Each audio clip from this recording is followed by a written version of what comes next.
এইটো হোৱাটো বিচৰা নাই দেৱব্ৰত শইকীয়া ডাঙৰীয়ানো কিয় বিচৰা নাই মই নাজানো আমি ইমান দিন ধৰি দেৱব্ৰত শইকীয়া ডাঙৰীয়া সদায় সহায় কৰি আহিছিলো 2021ত আমি নাজিৰা সমষ্টিত আমাৰ প্ৰাৰ্থী দিয়াৰ কথা আছিল ৰাইজৰ দলৰ নিদিলো এবাৰ দিব লাগিব তেতিয়া নাজিৰা বিধানসভা সমষ্টিত আমি প্ৰাৰ্থী দিব লাগিব ৰাইজৰ দলে ভাল প্ৰাৰ্থী শক্তিশালী প্ৰাৰ্থী আমাৰ আছে আমি উঠাম যদি আমাক কেনেকৈ বাৰম্বাৰ মানুহে বিশ্বাসঘাতকতা কৰে আমি সদায় তেওঁলোকক মানে নৰম হৈ থকাটোৰ কোনো অৰ্থ নাই মই বহুত দলৰ ভিতৰত গালি খাইছো বহুত দলৰ ভিতৰত সমালোচিত হৈছো কংগ্ৰেছৰ প্ৰতি ইমান নৰম ভাৱ কংগ্ৰেছৰ প্ৰতি ইমান সদিচ্ছা প্ৰকাশ কৰাৰ পাছতো আৰু বিশেষভাৱে গৌৰৱ গগৈ ডাঙৰীয়াই যে এনেকুৱা ধৰণৰ এটা খুট মাৰিব পাৰিব হাপে খুটিয়াৰ নিচিনাকে এটা ভাবিবই নোৱাৰি আনকি কংগ্ৰেছ দলৰ শীৰ্ষ নেতৃত্বই মোক কৈছে যে কৃতজ্ঞতা বশতঃ হলেও গৌৰৱ গগৈ আপোনালোকৰ তাতে জিলা পৰিষদৰ সিটগিটা এৰি দিয়া উচিত আছিল কাৰণ আপোনালোকে গৌৰৱ গগৈৰ কাৰণে যেটো খাটন দিছিলে যিমান কষ্ট কৰিছিল ৰাইজৰ দলে তাৰ পাছত গৌৰৱ গগৈ আপোনালোকক এটো অন্যায় কৰাটো হসাহসিকে অন্যায় কথা হৈছে এটো দুৰ্ভাগ্যজনক কথা আৰু শিৱসাগৰটো মোক সদায় কৈ থাকে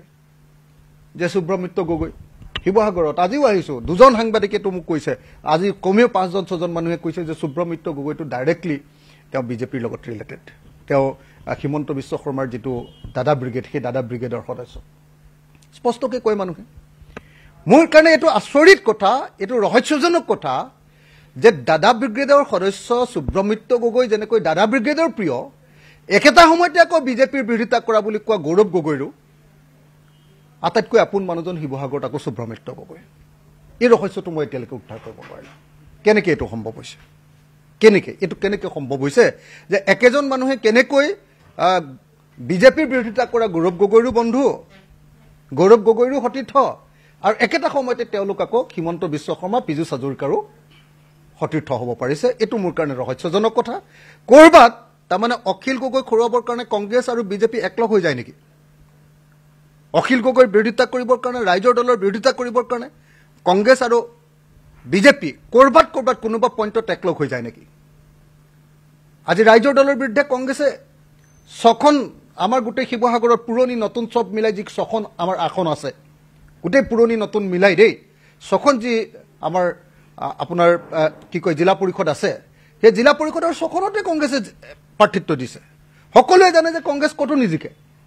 কংগ্ৰেছৰ নেতৃবৰ্গই মণ্ডল কংগ্ৰেছৰ মানুহবিলাকে তৃণমূল কংগ্ৰেছৰ মানুহবিলাকে জিলা কংগ্ৰেছৰ বিভিন্ন জনে আমাক কৈ আছে যে কংগ্ৰেছে কতো নিজিকে